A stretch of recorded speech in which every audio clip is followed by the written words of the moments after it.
morning, my students. How's life today? Nice to meet you again. Hopefully, you are always fine and ready to learn English with me, Mr. Antonius Paulo Ribeiro. As we know that we are still in a pandemic situations, so I hope that you always stay healthy, keep social distance, and wear a mask. Okay, my students, today we are going to learn and discuss about the topic narrative. Have you ever learned about narrative? Before we start to learn about narrative, especially fairy tales, I'm going to inform you the goal of our learning today.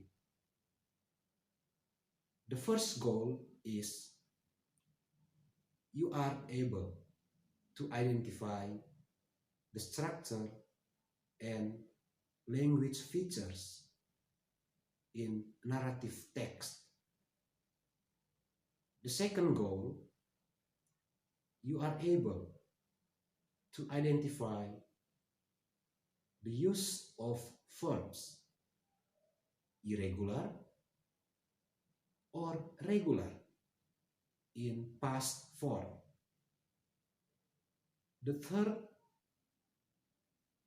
you are able to fill the gaps from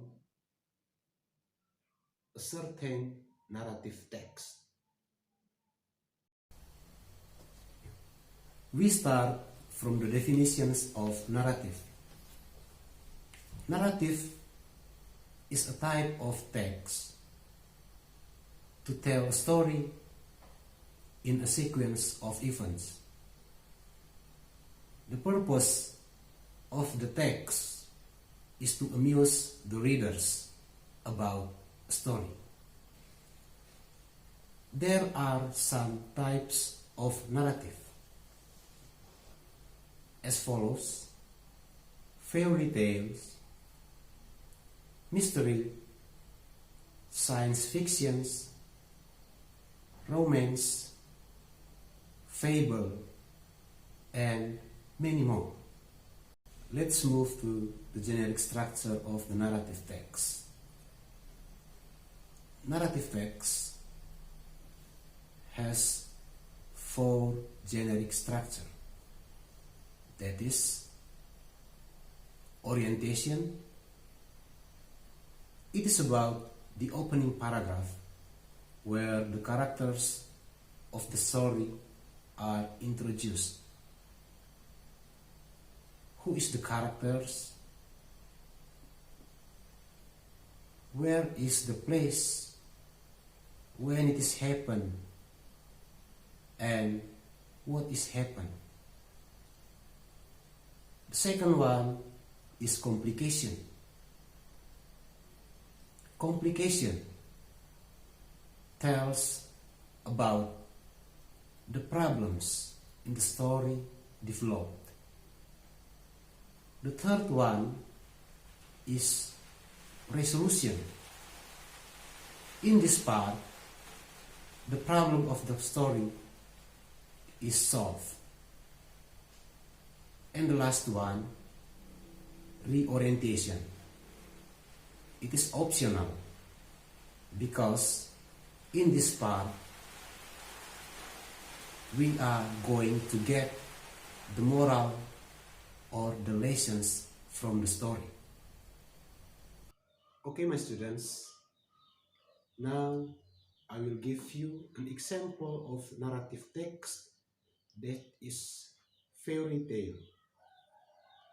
The topic of the fairy tale, or the title of the fairy tale, is Cinderella. Have you ever read about Cinderella?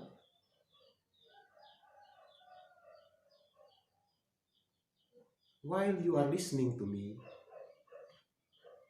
while you are listening to the story, I hope you are focusing on my pronunciation so you can reread the story correctly and perfectly.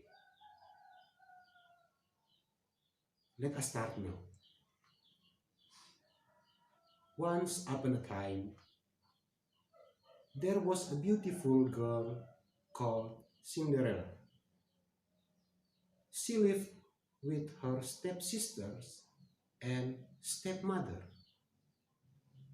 They were very busy. She had to do all the housework.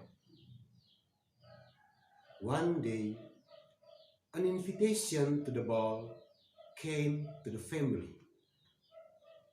Her stepsisters did not let her go, so Cinderella was very sad. The stepsisters went to the ball without her.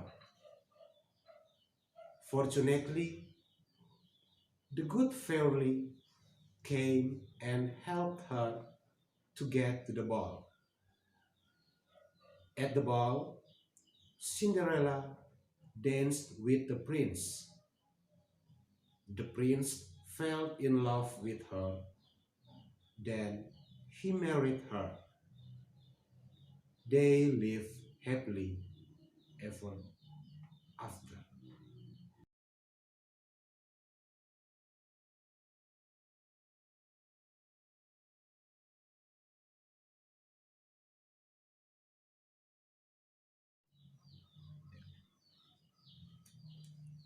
Okay, students,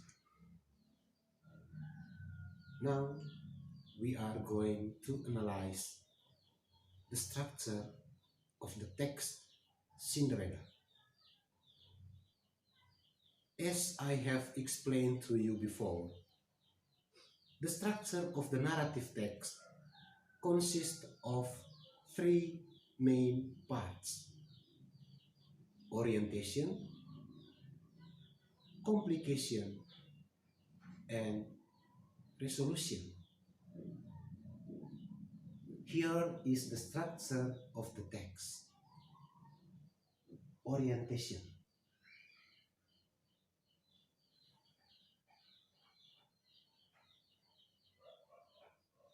The second part is complication.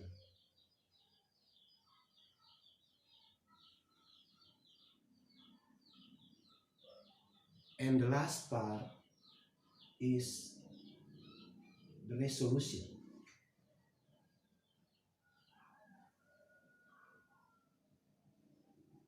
Do you get the point? I hope that you understand the three main parts of the narrative text.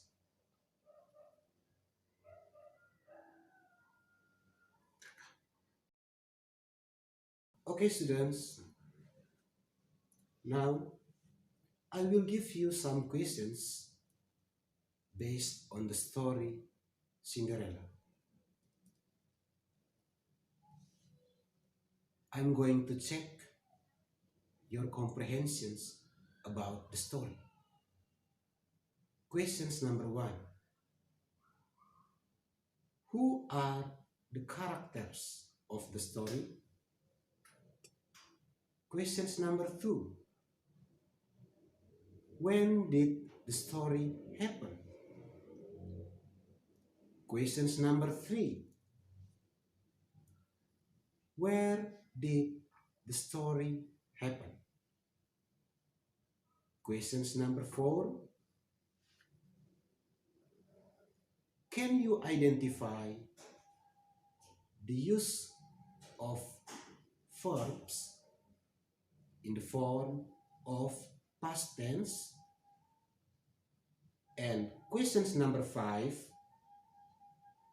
What is the moral value of the story Cinderella? I will give you a time to think about the answer, and we will discuss about the answer through WhatsApp video call groups. I hope you prepare the answer and give the best answer to me. Okay, students, I think that's all about our discussions today. I hope that you understand about narrative, and at the end you can make your own story based on your comprehensions about the topic narrative. Before we end the meet, I hope that you always stay healthy, keep social distance, and wear a mask wherever you are. And don't forget to give subscription to our channel SMPN 4 Langke Rembong Official. Thanks for your attention and see you in the next meeting. See you.